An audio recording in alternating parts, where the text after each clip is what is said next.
Hey Ubers, Vivian here to share with you some new dies and embossing tools from Sizzix's French Farmhouse collection, as well as a die set from Sizzix's Susan's Garden collection. Here I have a chipboard, that piece of chipboard that I die cut from Sizzix Bag Fancy Crate die. That's number 658966. It cuts out a cute little crate. You could cut it out of a thick cardstock, thin chipboard. I actually used a chipboard that was just included in something that was shipped to me. It was a little bit on the thick side. And that was good because I want something that's sturdier. But you might find that if your chipboard's a little bit on the thick side, you'll need to reinforce some of the folded parts. So I just reinforced with a little bit of tape. I'm not worried that it'll show because that's all going to be covered up with some embossed cardstock. And I just hot glued those little tabs in so that I could assemble the crate. So that's all just one piece, which is nice and convenient, very easy to put together. And then you have a little handle at the top. I'll show you that pretty little arched handle in just a moment. But here's another piece that I die cut from Coordination's Colorcore cardstock. I'm really into neutrals and creams and soft, subtle colors right now. I actually, just for a little bit of decorative effect, used an embossing folder that's also new from the French Farmhouse collection, designed by Jen Long.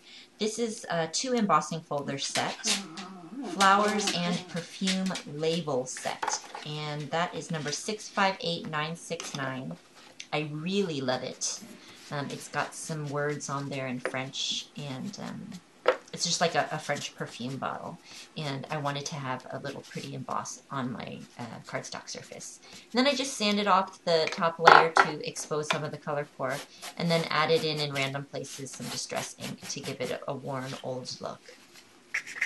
Prior to adhering those pieces of cardstock, I just made sure to cover any exposed chipboard with a cream-colored acrylic paint. Because the chipboard is a little bit thicker than the cardstock, I decided to cut my pieces along the score lines that were pressed into the cardstock when I sent it through my Big Shot. So here's that pretty little arched handle. I cut out 2 pieces of cardstock to match, to go on either side, and glued it on, as you see here. This die cuts holes into the side of the crate where the handles go in. I just pushed my scissors in there a little bit to make the process of inserting the handle a little bit easier. I decided to embellish my little French crate with some daisies from Susan's Garden's die set number 658407. It's called Flower Mini Daisy. And what's great about this die set is see all those little pieces? They're all in one die. Those are all the petals. And the other piece is for the calyx and the leaves. The size of these daisies are very delicate and dainty, and I think they're perfectly scaled for something like the crate from the French Farmhouse collection. This die set is great because all of those petals are housed in one die, and the calyx and the leaves are also housed in a single die. So you have 2 dies. In general, when I'm using any smaller wafer-thin dies, I like to use my magnetic platform from Sizzix, simply because it keeps everything in place, and I'm not afraid that I'm going to lose any of my dies because they snap to that magnetic platform. So I'm using the smaller ball on the ball stylus tool. I've shared this toolkit from Susan's Garden with you guys before. It's number 658437, and I used the ball tool to make the impression in the calyx. And this is my favorite tool in the set. It's called the loop tool, and it makes just really natural shapes in your petals and your leaves really easily. So this is my favorite tool in the kit. And as you can see, I'm just drawing it down the length, halfway down one end, turning it over, and drawing it halfway down the other end. If you are interested in making the flowers, the wide array of flowers available from Susan's Garden, I think the toolkit is really useful because you're handling things on a small scale, and sometimes your fingers are a little bit big to handle the smaller flower petals and pieces. So as you can see here, I'm using one of the styluses to just get a handle on my blossom, and they're sort of like extensions of my fingers, and they make the whole process a lot more simple. I put just a tiny little drop of glue. I'm using a Tombow Mono Multi Glue, the fine tip, one tiny drop, and then pressing it against each spoke of that little calyx piece that I die cut. As for the leaves, I just crushed them up with my fingers to add some shape. And here you can see the blossom. Very delicate and pretty.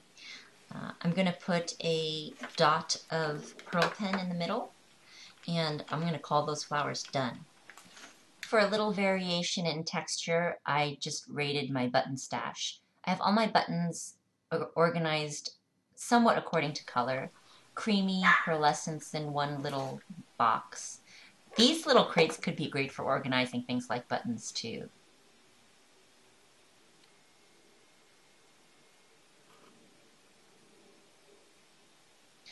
But I thought that my project needed just a little bit of variation in texture, so I added some matte buttons, some pearlized buttons. I think this sort of spray of different colored buttons grounds my spray of daisies. And then I put just a little dollop of pearl pen in the center. I added just a few more daisies. I think this crate would be really cute, regardless of your crafting style, for lots of different holidays. We have the upcoming Valentine's Day celebration, and I could see lots of cute little candies and chocolates and cookies placed inside. And you can also see some details of these pretty little daisies in these shots that I'm sharing with you. Thanks so much for watching. For more inspirations from me, please visit me at contadinak.com, and happy crafting. Bye.